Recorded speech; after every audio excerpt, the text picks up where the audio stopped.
உங்கள் தங்க நகையை அதிக விலைக்கு விற்கவும் மற்றும் அடகில் இருக்கும் தங்க நகையை மீட்டெடுத்து அதிக விலைக்கு விற்கவும் உடனே அணுகவும் பிரைம் கோல்டு ஹப் 9840551787.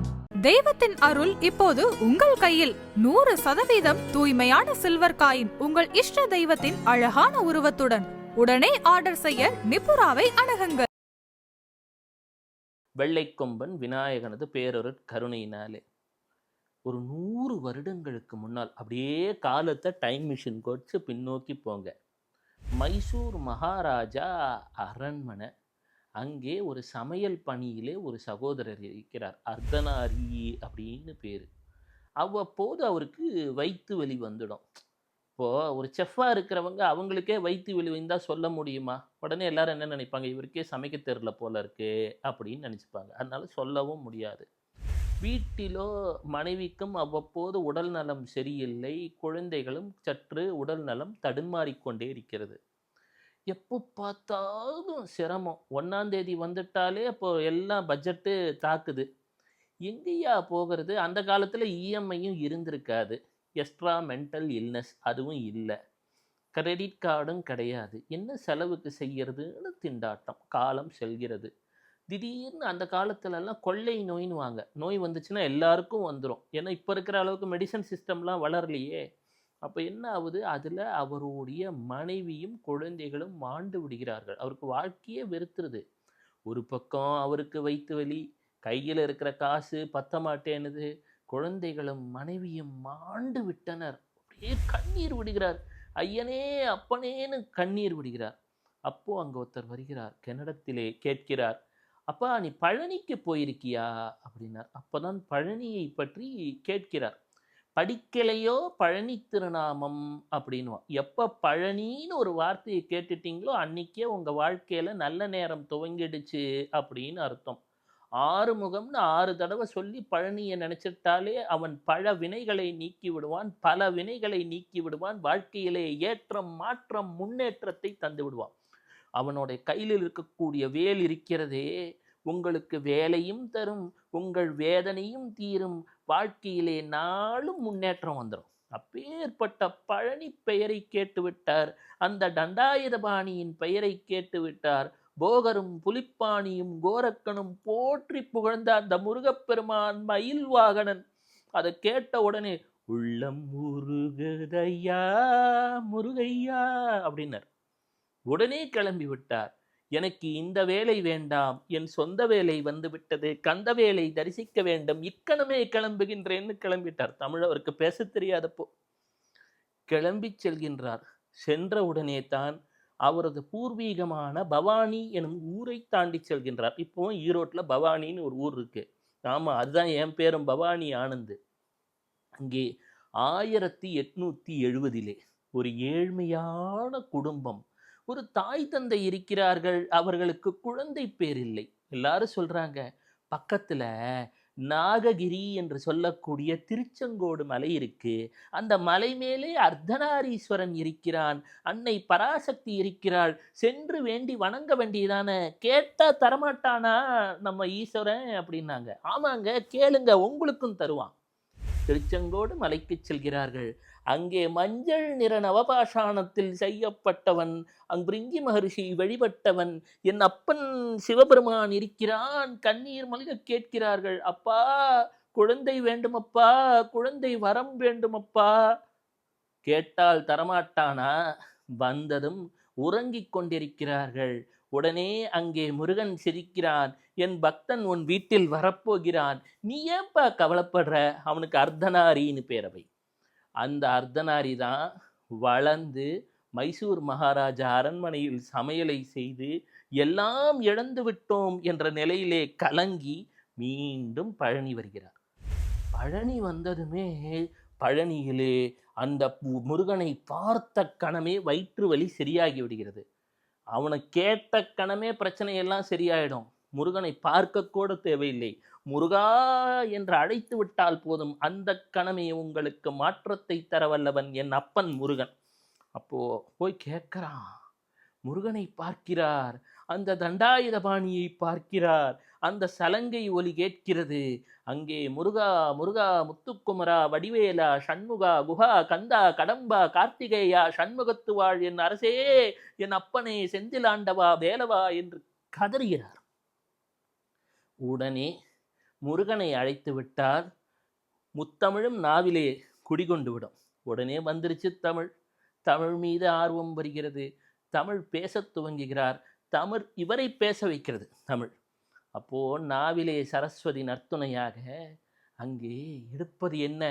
அருணகிரிநாதரின் திருப்புகழ். அந்த அருணகிரிநாதருடைய திருப்புகழ் இவருக்கு அப்படியே கைவல்யமாயிடுது. ஒரு மந்திரத்தை படிக்கிறீங்கன்னா நீங்க படிக்கல, அது நினைச்சாதான் உங்களை படிக்க வைக்கும். அப்போ அந்த திருப்புகழை படிக்க படிக்க திருப்புகழை படிக்க படிக்க வாழ்வினிக்கும், இனிக்க துவங்கிடுது. ஒவ்வொரு இடமாக செல்கிறார். திருத்தணி, திருப்பரங்குன்றம், திருச்செந்தூர், பழமுதிர்ச்சோலை. முருகனோட பேரை கேட்டா எப்படி இருக்கு பாருங்க. எல்லா இடமும் சென்று திருவாவினன்குடி பழனி முருகனை வணங்கி வேண்டி வரம் பெறுகிறார். முருகனே ஒரு யோகியாக வந்து இவருக்கு தீட்சையும் தருகிறான். தந்து வடநாடெல்லாம் செல்கிறார். அங்கும் பல்வேறு சிவஸ்தலங்களை காண்கிறார். அன்னை பராசக்தியை காண்கிறார். சிவபெருமானை காண்கிறார். கண்டுவிட்டு திரும்புகிறார்.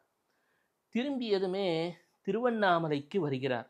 அண்ணாமலையை நினைத்தாலே கிடைக்காதது இருக்கா? அருணாச்சலா என்றாலே போதுமே. வந்தார்.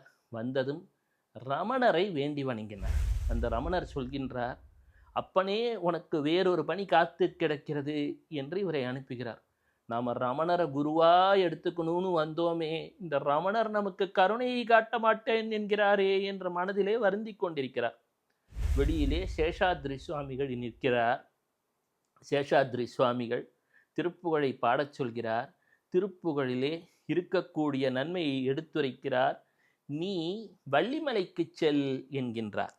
இந்த வள்ளிமலைக்கு சென்ற உடனே நீங்களும் வரணும் அப்படின்னார். அதுதான் குரு மேல பக்தின்றது. இந்த காலத்தில் அதுபோல பக்தி இருந்தால் நீங்களும் ஞானத்திலே உய்விடலாம். முருகன் உங்களுக்கும் தரிசனம் தருவான். அப்போ கேட்கிறார், குருநாதா திரு சேஷாத்ரி சுவாமிகளே, நீங்களும் என்னோட வாங்க. நீ அங்கே போ, நான் அங்கே இருப்பேன். இப்போ சொன்னால் நம்புவானா? இப்போ குரு எதை சொன்னாலும் நம்ப மாட்டான். அது அந்த காலம். நம்பினார். வள்ளிமலைக்கு சென்றார். வள்ளிமலையிலே சேஷாத்ரி சுவாமிகள் தரிசனம் தருகின்றார். திடீரென்று தரிசனம் தந்துவிட்டு அணிலாக மாறி மறைந்து விடுகிறார். அன்னை பராசக்தியின் வடிவாகிய பொங்கி, பொங்கி என்றால் யார்? நம் வள்ளி அன்னை. அங்கே தரிசனம் தருகின்றார். ஞானம் அதிகமாகிறது. எனினும் பகையும் சேர்ந்து விடுகிறது. நல்ல புகழோடு இருந்தால் அவனுக்கு என்ன அப்படின்வான். இதெல்லாம் நடக்கக்கூடிய விஷயம். அவ்வாறு நடக்கக்கூடிய காலகட்டத்திலே ஒருவன் இவர் மேல் மந்திர பிரயோகம் செய்து விடுகின்றான். வார்த்தைகளை தடைப்படுத்தி விடுகின்றான். அதிலிருந்து மீள வேண்டும் என்று வேல்மாறல் வெளிப்படுகிறது. நிறைய பேர் வேல்மாறலை படிக்கிறீங்க. ஆனால் வேல்மாறலை அருளிய வள்ளிமலை சச்சிதானந்த சுவாமிகளை பற்றி எத்தனை பேருக்கு தெரியும்? அந்த அர்த்தநாரீஸ்வரன் என்ற பெயர் படைத்தவர் வள்ளிமலை சச்சிதானந்த சுவாமிகளாக மாறுகிறார்.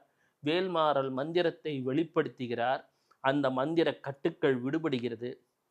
இன்றும் பலரது கண்ணீர் துடைக்கப்படுகிறது. மற்றொரு முறை திருத்தணிக்கு சென்று கொண்டிருக்கிறார் தன் பக்தர்களோட. கூட வரவங்கெல்லாம் கேட்டாங்களாம், வேல்மாறல் படிக்கிறோம், கந்தனுக்கு அரோகரா முருகனுக்கு அரோகரா என்றெல்லாம் சொல்கின்றோம், கேட்டது கிடைக்குமா அப்படின்னாலாம்.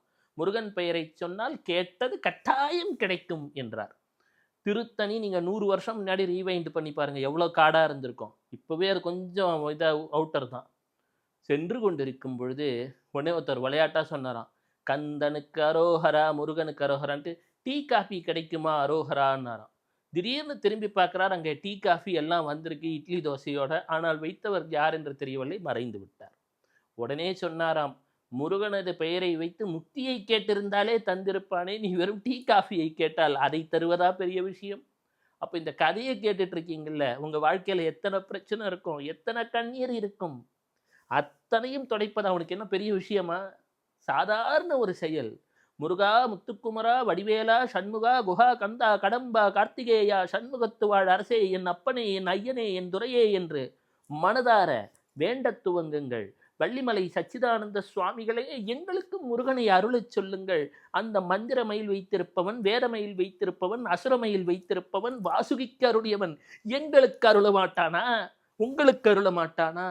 இந்த கணம் முதல் முருகன் உங்களுக்கு அருளப் போகிறான். எனவே இப்பொழுது மீண்டும் தன் இறைப்பணி முடிந்ததும் முருகனை நினைத்து கொண்டே வள்ளிமலை சச்சிதானந்த சுவாமிகள் ஜோதியிலே கலந்தார். தற்பொழுது ஒரு மந்திரத்தை சொல்கின்றேன். அகத்தியன் தேரையனுக்கு உரைத்தது. இதை கேட்க கேட்க சொல்ல சொல்ல உங்களுக்கான அற்புதம் துவங்கப் போகிறது. ஓம் முருகா, குரு முருகா, அருள் முருகா, ஆனந்த முருகா, சிவசக்தி பாலகனே, ஷண்முகனே, சடாக்ஷரனே, என் வாக்கினிலும் நினைவினிலும் நின்று காக்க. ஓம் ஐம் ஹ்ரீம் வேல்காக்க ஸ்வாஹா. சிவ சிவ.